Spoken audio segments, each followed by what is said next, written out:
Hello everyone, I'm Extra Cheesy 87 and this is our second and pretty much a final bonus video for Trails of Cold Steel 3. So we are going to load a different save here in a second to read our books because, well, the music just doesn't quite fit. It's a little too loud and a little too hyped up for a quiet time reading. But there is one thing I kind of wanted to briefly talk about a little bit that I don't really think it means anything, but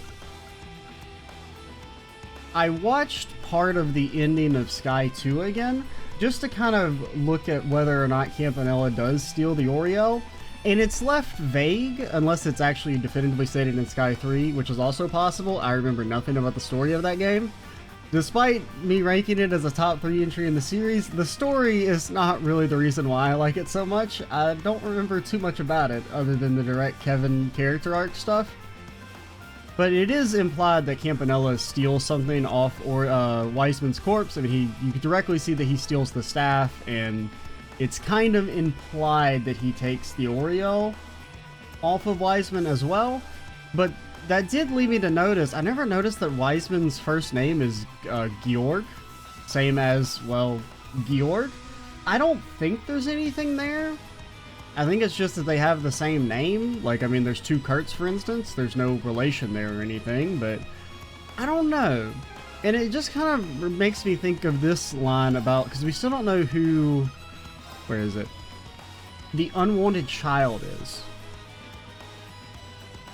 And, like, I'm still thinking that's Campanella. I don't really know how important George is supposed to be, but I mean, he would have been a child around the time that the Salt Pail stuff happened. But, and just like, because I'm also thinking Wiseman, because he's associated with the Salt Pail and everything, being from Northumbria, and then, well, you know, he dies to the Salt Pail, essentially. I don't think there's anything there. I think it's just the same name, but I don't know. Something that I noticed and at least wanted to mention. But let's go back and load our other save so we can read our bookie books.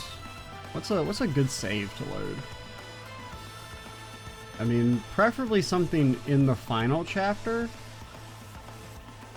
I think this will have to do. Because I don't know if we have all the books before the final chapter. Maybe we do. We'll have spooky, scary music. I think I checked the field camp. It has different music. What type of vibe we got here? Yeah, it's kind of foreboding music. Doesn't really fit the vibe of the books we're about to read, but whatever. Let's actually, no, I think we have them all in chapter 4, right? Do I have a chapter 4 save? One that's preferably not in the Dark Dragon.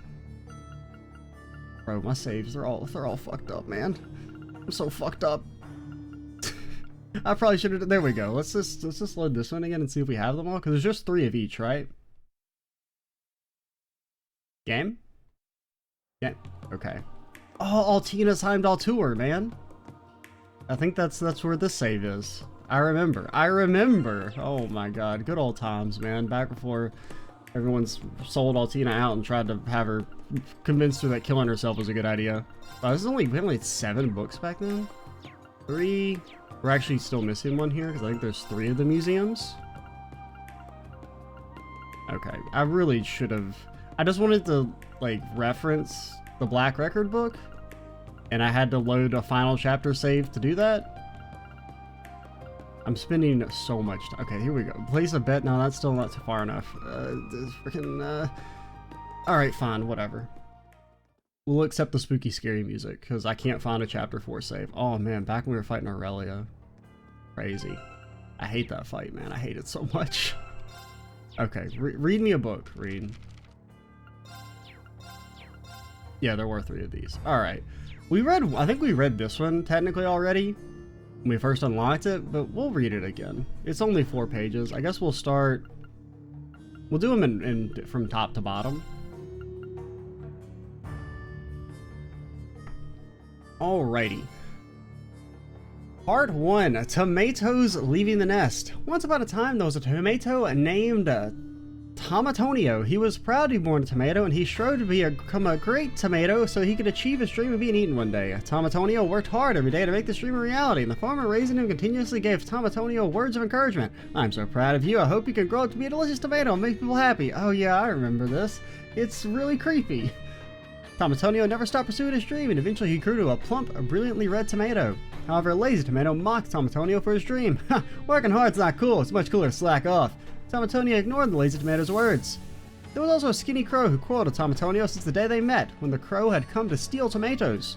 Tom Antonio would proudly share his dream, telling the crow, "One day I'm going to become a delicious tomato dish and make people happy," only for the crow to mock him and reply, "Even if you made it to the market, you'd be left unsold and the shelves to go straight into the trash."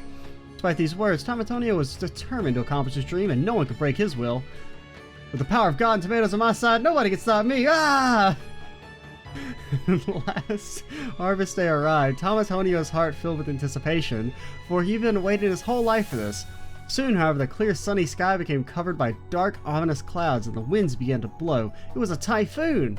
All the other tomatoes were helplessly blown away by the powerful winds, but Tom Antonio desperately clung to his vine with all his might. "I won't give up until I achieve my dream of being eaten!" Somehow he managed to survive the stormy night, and when the morning came, the typhoon had started to dissipate. Tom Antonio was relieved to have survived, though he was quite upset at harvest day being ruined. Then he felt something strange about his body. Filled with dread, he looked down. Oh no! His once plump, brilliantly red body had been devastated after enduring the storm. Got more bloodshed than in the entirety of the dang series. That's not, I mean, technically the Milliam had some, which is, I mean, it's kind of off topic, but I will say that giving that gash to Milliam for her death scene, was like a really good touch, and it made it seem so much more convincing, right? Because I mean, it's really like one of the only depictions of blood in the entire series. Pretty, like, even when well, actually that's not true. When the Red Constellation massacres the Liberation Front, there's a bunch of blood there. But for the most part, you don't really see any direct wounds on anybody in the series, so that was cool. I don't really know why I went off on that tangent, but... Part 2. Tom Antonio falls off the vine. Someone called out to Tom Antonio as he stared at his own body in shock. It was the lazy tomato, who had also survived the storm due to its small size. Ha! Nobody want to eat you like that now, the lazy tomato jeered. Despite this, Tom Antonio was still confident about his body, from his brilliantly red color to his deliciousness. But at that moment, one last wind from the typhoon passed through the field, turning up dirt and dust. Tom Antonio desperately clung to his vine again, but this time his efforts were in vain, for the vine holding him finally snapped. Carried by the wind, Tom Antonio tumbled towards the forest. His brilliantly red body became scuffed and scratched and covered in dirt. It seemed to go on forever. He finally came to a stop and found himself in the middle of a vast forest. As Tom Antonio sat there stunned, he heard footsteps nearby and glanced around for the sound. He found himself face to face with a powerful boar notorious for destroying crops. "There's a delicious looking tomato on the ground here," the boy said, moving his salivating mouth closer. While Tom Antonio wasn't exactly thrilled to be in the boar's presence, he was delighted at the boar's words, thinking that he'd be eaten. Fucking weird. However, the boar instead seized the lazy tomato, who had been blown away by the typhoon's last wind. The healthy-looking lazy tomato grinned with pride as it vanished inside the boar's mouth, but soon the boar cried, "Gross," and promptly spat what was left of the lazy tomato back out. "Never had a tomato taste this bad." The boar then glanced over at Tom Antonio. "And that one looks even worse. I know it isn't delicious." He left the 2 tomatoes on the forest floor. Tom Antonio was deeply hurt by the boar's words. "Please don't judge me by my looks. I know I taste delicious." His pained voice faded away in nothingness, and he was swallowed by the dark forest. Or the voice was swallowed. Tom Antonio wasn't swallowed. He'd be into that shit. Fucking freak. Maybe I shouldn't kink shame a tomato, but I will.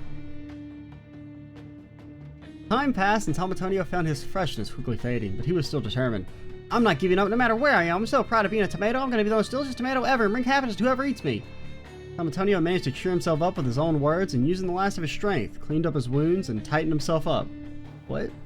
Suddenly his mud-covered skin regained its radiant luster and reflected the dazzling color of sunset. After a short time, a black shadow appeared in the orange sky and descended in front of Tom Antonio. The crow! It was I knew it. He knows his media. A fitting end. It was the skinny crow from before, who was always mean to Tom Antonio. "What's Mr. Goody Two-Shoes doing in a place like this?" the crow snarked. And you've gotten awful ugly since the last time I saw you. But Tom Antonio faced the crow, his face still filled with determination. Go ahead and laugh, but I still haven't given up on my dream, he said defiantly. The crow smiled devilishly. I knew you'd say that. You just don't know when to give up, do you? Suddenly the crow seized the vine on top of Tom Antonio's head and flew high into the air, soaring across the orange sky to a destination unknown. It's taking him to Anorlando? Anorlando? The other crows and forest animals gazed in awe at the flying crow. Why aren't you eating that tomato? They would ask, and the crow would respond. Had a response for each one of them. Instead of a fancy gourmet like myself, I know the perfect person for an ugly tomato like him. Tom Antonio worried about where he was being taken, but nevertheless thanked the crow for rescuing him from the forest. The crow only scoffed coldly in response and continued flying.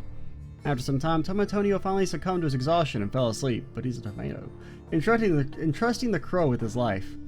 The crow spent the entire night flying, and soon... Bro, the crow's fucking swole, man.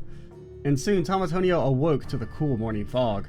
They finally arrived at a restaurant owned by a legendary chef. The crow deposited Tom Antonio on the restaurant's kitchen counter and perched on the windowsill. This place is perfect for an extraordinary tomato like you, the crow said. Then he scoffed again. Ha! Kid must be an idiot. I can't actually respect your determination. Suddenly the crow fell off the windowsill. A soft thud was heard after. Mr. Crow! Tom Antonio cried out. The crow had stopped stealing from the field since meeting Tom Antonio, though his new lifestyle left him physically weak. Tom Antonio felt sad for the crow. Thank you, Mr. Crow. You are a good friend to me. As he reflected on his memories of the crow, the legendary chef and the other chefs entered the kitchen. What's this? On top of the kitchen counter was a hideous-looking tomato covered in leaves and dirt. Not those ugly one out, one chef said. The other chefs agreed and made to grab Tom Antonio, but the legendary chef stopped them. Wait just a moment. This thing's worth 200 mira. This is no ordinary tomato. Look, not its appearance, but its substance. The legendary chef scooped up Tom Antonio gently and washed him carefully. It may not look like a good tomato, but I'm certain this is an extraordinary and delicious tomato, and I can make a great dish out of this. The other chefs murmured at these words, and the legendary chef immediately started prepping a meal for the determined tomato, who finally had his dream realized. And thus, Tom Antonio was reborn into a great dish. The children who despise tomatoes would grow to love tomatoes after eating this great dish and be filled with happiness, and they would never ever forget how delicious tomato tasted for the rest of their lives. What the hell did I just read? That's something else, man. What a character arc. Alright, let's read about the M Museum. I'm guessing that's Mysterious Museum. Kobe goes to the museum. Once upon a time, there lived a boy named Kobe who lived in Erevonia with his parents. One day, his parents took him to the magnificent Imperial Museum, which contained the Empire's turbulent history. I don't know why. Well, we're going to read the whole thing in this voice? I think we might. However, Kobe was too young to understand and thought the museum was a boring old place with old board exhibits. His mother gave him a warning. There are so many people inside the museum, so don't let go of my hand, okay? Kids and their families who became lost inside the museum will be devoured by demons. Wait, what? But Kobe didn't listen to his mother's words and died. The end. GG. Yeah, whatever, he muttered under his breath. Several minutes later, Kobe grew bored with the museum, wanted to go exploring. While his parents were distracted by an exhibit, Kobe let go of his mother's hand and wandered around the museum. He waded through the sluggish crowd and ended up in an open room. There was a large mural on display with a winged dragon and powerful beasts. Kobe was moved by these mythical creatures, but soon felt disappointed upon realizing that he couldn't... I can't do this whole thing with that cadence. But soon felt disappointed upon realizing they couldn't possibly exist in real life. There was an old painting hanging next to the mural and had a lot of small and sealed caskets painted in a variety of sharp, vibrant colors. Kobe stared at this painting and soon felt uneasy. One of the caskets in the painting had its lid ajar and the paint on the casket was peeling. Kobe wasn't sure what the painting meant, but he was drawn to it nonetheless. He continued to stare at the painting until someone spoke from behind. "You like this painting?" Kobe whirled around. There was a girl, slightly older than him, standing there with a warm smile. "Run away." The girl continued without waiting for an answer. Museums are so quiet and only have old stuff lying around, which is boring, but I really like this painting. Kobe was drawn to the girl for having the same thoughts as him. "I feel the same way, and look at how the casket is open here. It's like the color just popped out of it." The girl's face brightened and she took Kobe's hand. "We really get each other. I found something else cool. Want to come see it with me?" This is how you get turned into a zombie. Kobe's face also brightened at having a companion, and he agreed to go with her. The two waltzed around the museum together, exploring the different rooms and exhibits. Kobe loved what the girl showed him, and he completely forgot how bored he had been with his parents. "I've been stuck in a hospital up until now," the girl admitted. "I'm really glad I can explore the museum with you," she added, blushing. "Thanks, I like being with you way more than with my parents," Kobe confessed. The girl looked concerned and asked him where his parents were. I left him at some exhibit, Kobe said, shrugging. I got bored being with him. I see, nodded the girl. They finally finished exploring the museum. Wait, the girl said. I want to show you something super special before you go. Kobe didn't question the girl's words, and she took him by the hand again. The museum crowd began thinning out, and the pair soon found themselves in an empty room. There was an ancient door before them. Kobe felt as if the door was staring ominously at him. Pass here, the door's too heavy for me to open, the girl said. But that's why you're here. You're a strong boy, aren't you? She ushered Kobe close to the door. You can open it. Kobe placed a hand on the door's handle as girl kept encouraging him to open the door. And then the dark dragon came out and Ryosuke had to come down and fucking kill it again. Kobe tried opening the door, but he didn't budge. Huh, strange. Annoyed, he started pushing and pulling the door with all his might. Finally, the heavy door swung open with a loud groan. A cold gust howled at the pair, and they saw a dark stairwell leading underground. There's something super rare down here. Come on! The girl took Kobe's hand once more and started leading him down the stairwell. But Kobe stopped her. Wait, aren't we gonna get lost going down here? We don't know where this leads. It could be dangerous.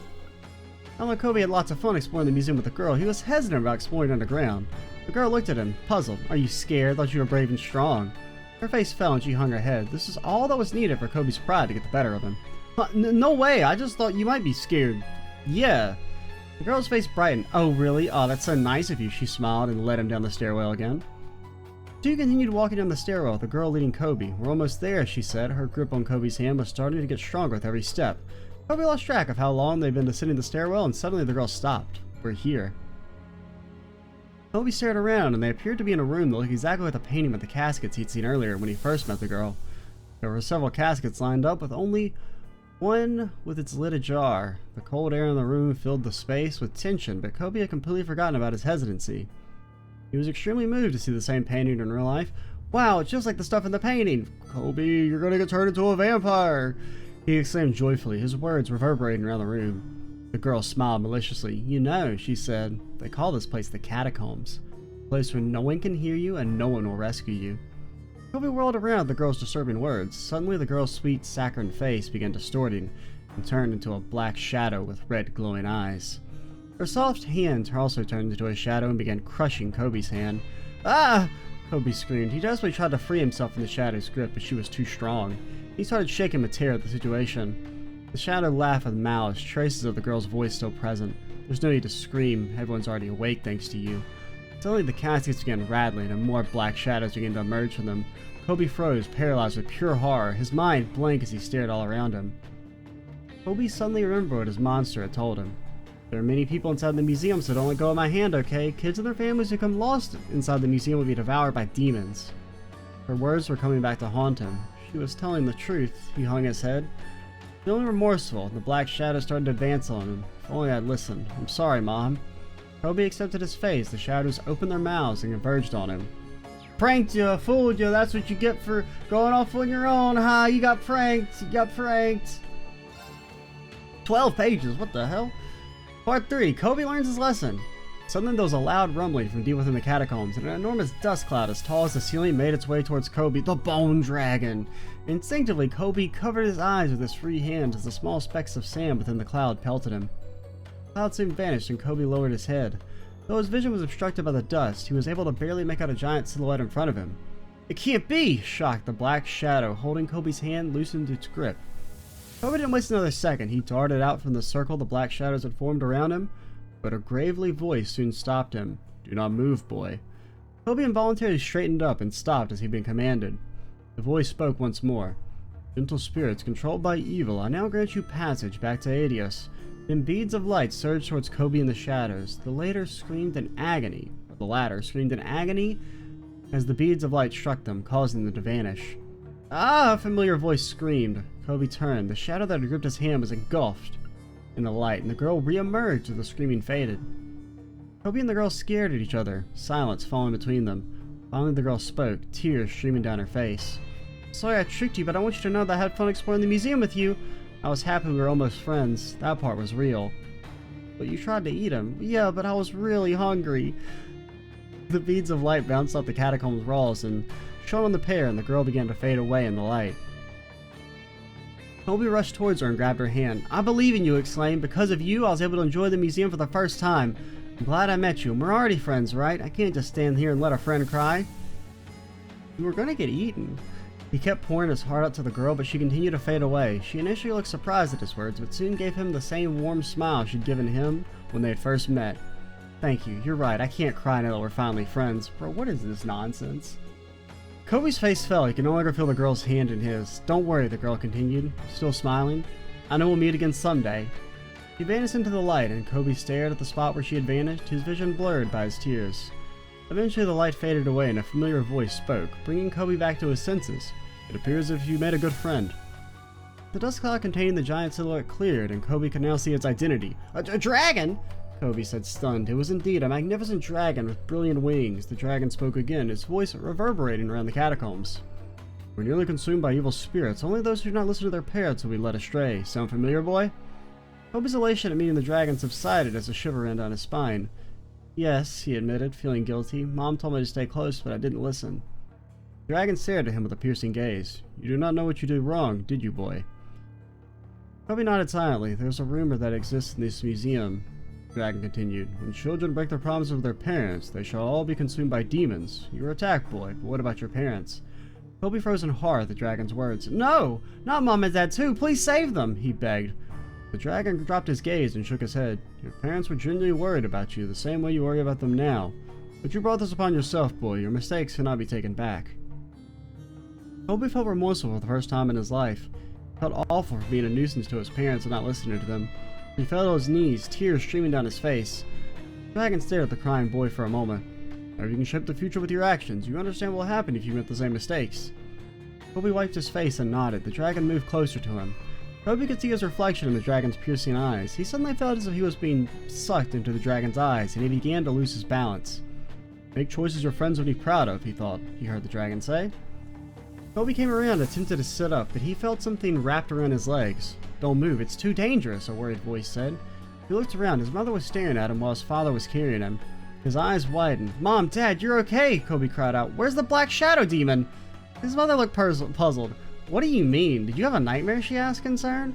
Kobe looked confused. You became tired of walking around the museum with us, so your father carried you after you fell asleep, she explained. Kobe still looked confused, but soon felt relief wash over him, and tears began to stream down his face again. His parents looked concerned and couldn't understand why their son was upset, but they comforted him regardless. Eventually, Kobe jumped off his father's back and insisted he walk on his own. Alright, but don't go running off, okay? His mother said, still worried. You just woke up. You might trip and fall. Kobe smiled. I know, but you don't need to worry about me anymore.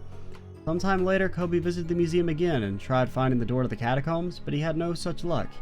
He then returned to the painting of the catacombs. This time, all the caskets were sealed, and there were now plants sprouting under a warm light. Looks better than before, he said, smiling. Kobe would never forget that particular day, and he made sure not to worry anyone ever again. After all, he thought, I can't do anything embarrassing if I'm going to see her again. Though his parents were stunned by his sudden maturity, they continued to love him and protect him all the same. As Kobe grew up, he kept the dragon's words close to his heart, and he eventually became a respectable and mature adult in Erebonia who died of killing Calvardians, because they're evil. The end. Yep. That's a true Erebonian children's story. Alright, we got one more. Let's water up first.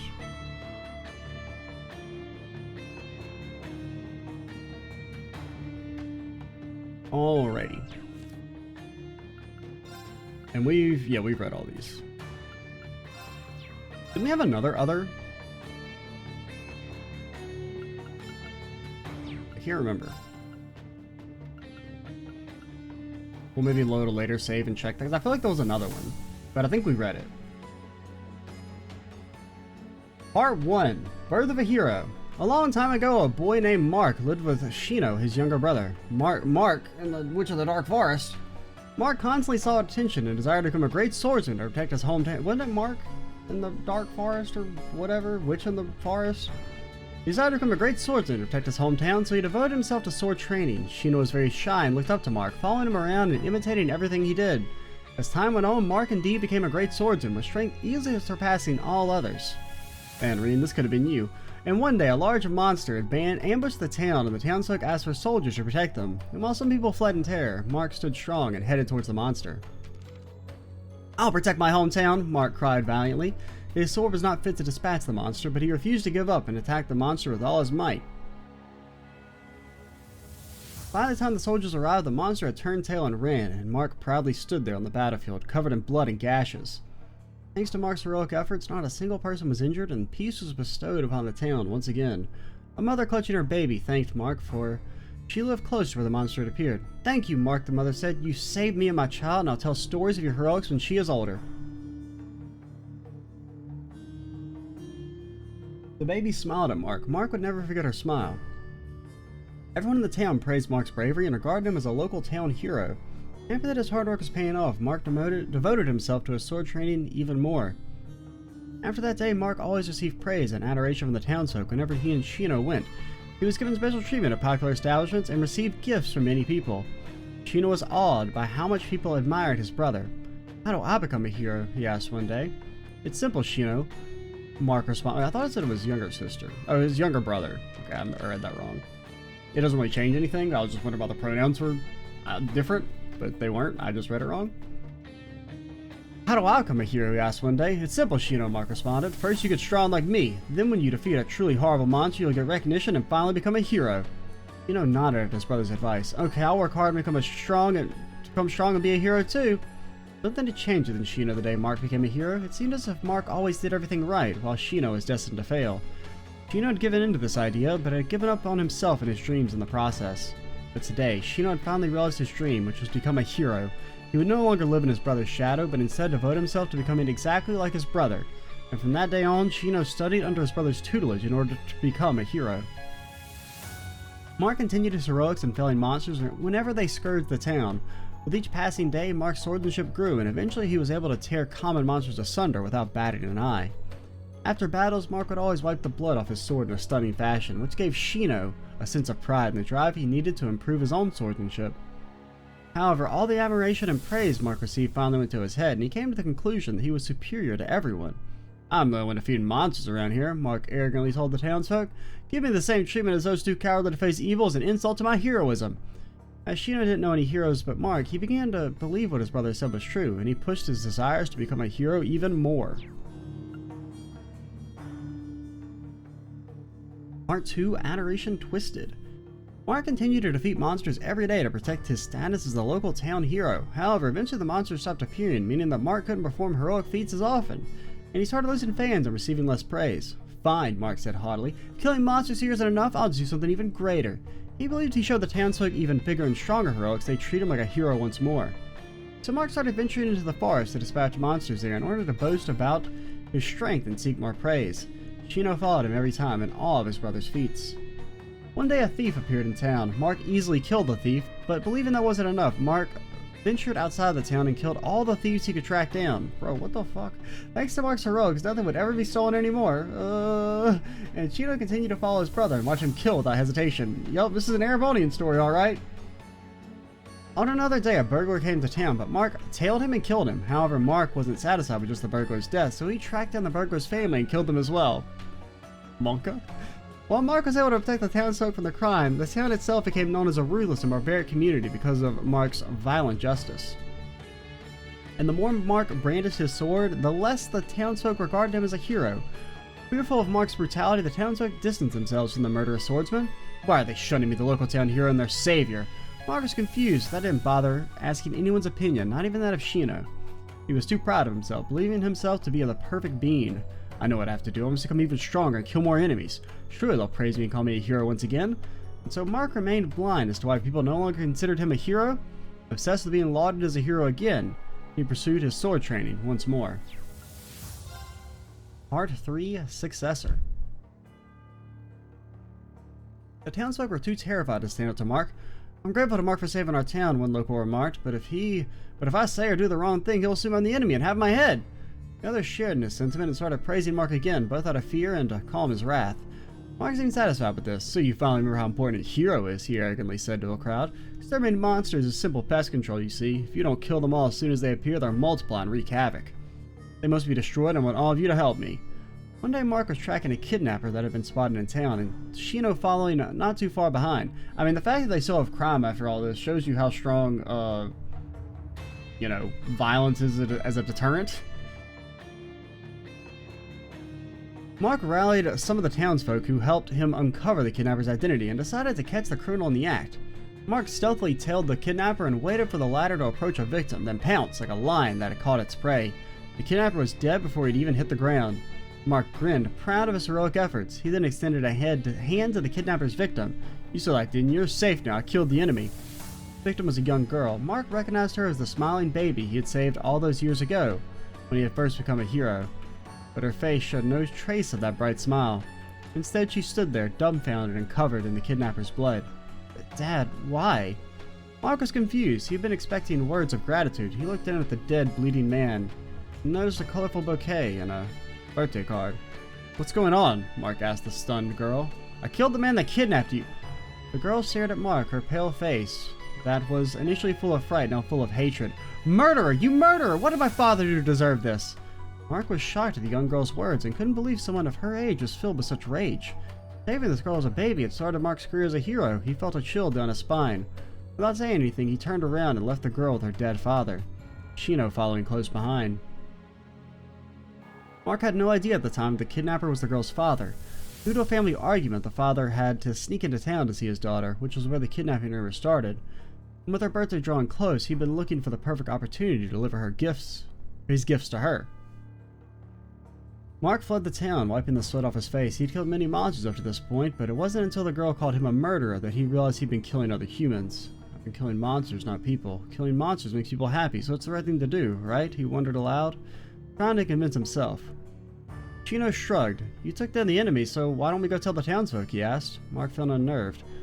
"Why don't you tell them instead of me?" he requested. "But why, though?" Shino asked casually. "After all, you're always rushing to brag about your heroics to them as soon as you can anyway." Mark felt even more unnerved at Shino's detached words. The girl's voice started echoing inside Mark's head. "Murderer! You murderer! What did my father do to deserve this?" Mark felt pure horror for everything he'd done. Finally confessed to Shino. "I'm going to stop pretending to be a hero. If you want to become a hero, you should." With that, Mark handed his prized sword, just still dripping with blood, to his younger brother. Shino grinned, his eyes alight with alarming joy. "Really? Then I'll be a hero in your place." Unable to hide his elation at finally achieving his dream of becoming a hero, Shino accepted the sword and plunged it into Mark's heart without a moment's hesitation. "I killed a monster. Does that make me a hero, doesn't it, Mark?" Shino beamed as his older brother fell to the ground. "What the fuck is this?" He wiped the blood off the sword and sheathed it with pride. He was now the spitting image of Mark. All that needs to happen now is for the townsfolk to see that I'm the hero. As Mark watched Shino joyously stride into town, he repented his deadly sins and closed his eyes for the last time. Bro, no wonder everybody is so fucked. Read this to your damn kids? What the hell is wrong with you people? I mean, I do like that, you know, the side material is always like so much darker than the main story, like nowadays. Because, I mean, the Trail series, of course, does have some extremely dark shit in it, but like the Cold Steel games, you know, they play down a lot of it, right? Even just, you know, comparison to the way like Fee and Sarah talk about their Jaeger Pass compared to the way Randy talks about his Jaeger Pass. There's a lot more emphasis in Randy's storyline on just like the sheer brutality of it all, whereas Fee, as far as we know, technically is like maybe never even killed anyone. I don't know, it's left very vague and ambiguous compared to Randy's like, yeah, I killed someone when I was like 6 for the first time. Or I think 9 actually is when he says he did his first combat mission. But and then of course, you know, there's the Rin thing. It was probably one of the most disturbing scenes in any, maybe not any game I've ever played, but I struggle to think of anything off the top of my head that's just, you know, more just like the way it's presented, right, is what makes it feel so creepy and unnerving, rather than just the subject material, which is of course, you know, very unnerving. But suffice it to say, the point is that I do like how the side material is still kind of like fucked up, where the main game is a lot less willing to really delve into the aspects. Like even like the way they talk about Hamel, right? It's presented in this game, and partially you could say that's because they want to save the full story for the Sky games, like as an incentive to go back and play them. But like if you think about the way it's explained in this game versus the way it's explained in Joshua and Loe's retelling of the events in Sky 2, it comes across as like, it's not even really that graphic, but it's much more graphic than the basic description you get here. But that's kind of like a longer topic for something else. I don't know. I'm still in like full reflections brainstorm mode, so I'm just kind of thinking about a lot of stuff I want to talk about. The issue is that like I'm kind of conflicted because I want to record that video like before I start CS4, but at the same time those videos are also meant to be a bit of a response to like comments and thoughts on like my thoughts on the game, so I don't want to record it until after the finale goes up. But also I want to play CS4 and I don't want to wait another week and a half. I'm still like kind of a little conflicted on that front, just to kind of give you an idea into my current thought process, because I do really want to start the game, but I'm also like, because what I don't want to do is like I kind of want to have other people disagree with me, because I mean, I'm sure there's going to be a lot of disagreement based on like my opinion of the finale, right? Which is, I feel kind of bad because, you know, it's now been made known that like I've beaten the game, and there's been comments like, oh, I can't wait to see what you think. I'm like, oh god, please don't hate me for not liking it. But like I want to kind of have some pushback in that regard that can maybe, I mean, sometimes I'll soften my stance or even change my opinion entirely based on like how people can disagree with me, right? Especially those like raw initial reactions. Like even I've kind of softened a little bit on some of my opinions as like thinking about it some more. I'm still essentially of the opinion that Osborne's plan is dumb and doesn't make any sense and should have been at the very least explained better. Like based solely on the information presented to you in CS3, it doesn't make any damn sense. Now you can maybe argue that's like intentional because they still want to explain the rest of it in CS4, but my counter argument is shut up, tell me, make it make sense now. But yeah, so I'm a little conflicted on that front, because at the same time I don't want to start CS4 and then have that color my opinion for the CS3 video, but I do also still want to do a standalone video for CS3 because I feel like there's a lot to talk about in this game. I don't know. Honestly, I'm probably going to start playing CS4 though before, because I do definitely want to not record that video until the finale goes up, just so that I can kind of respond to what other people have to say more directly, as opposed to like, because a lot of times like it's a bit too long to go into detail in comments, so I prefer to do it in like a more conversational video format.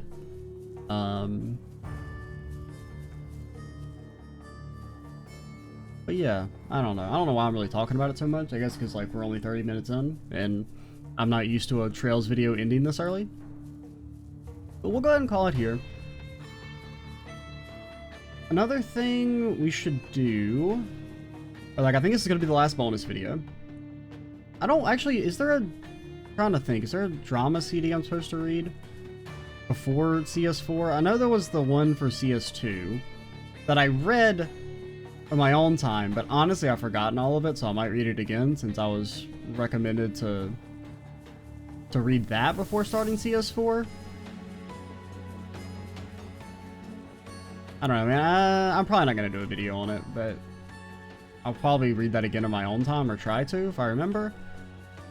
But I guess this will be the last. I'm still not entirely sure. Like, I do want to do that reaction video I was asked to do for the meme video.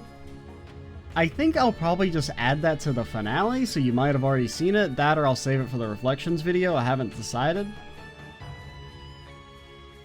Basically, I don't want it to be a standalone video just because, I don't know, it feels, if it's at least just like a part of a larger video, it feels less like I'm just stealing content, I guess, is the way I'm kind of feeling about it. But, yeah, we'll see. But with that, we'll go ahead and call it, and before you know it, we'll be starting CS4, at least the videos will be starting it. I'll probably start it the next, I don't know, probably the next couple days.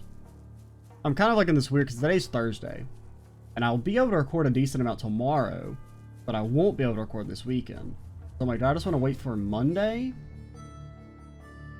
and start recording it, like a fresh start of a week? Or do I want to go ahead and start it tomorrow and then not be able to probably play it for the weekend? I don't know. Because I assume, I mean, the story, because of the way it like cuts to black like that, I mean, there's a lot to probably do with the intro to CS4. So that's kind of exciting. But, yeah, well, we'll see. I'm just kind of rambling at this point. I'm Extra Cheesy 87. Stay tuned for the next part, or next Let's Play. And bye, guys.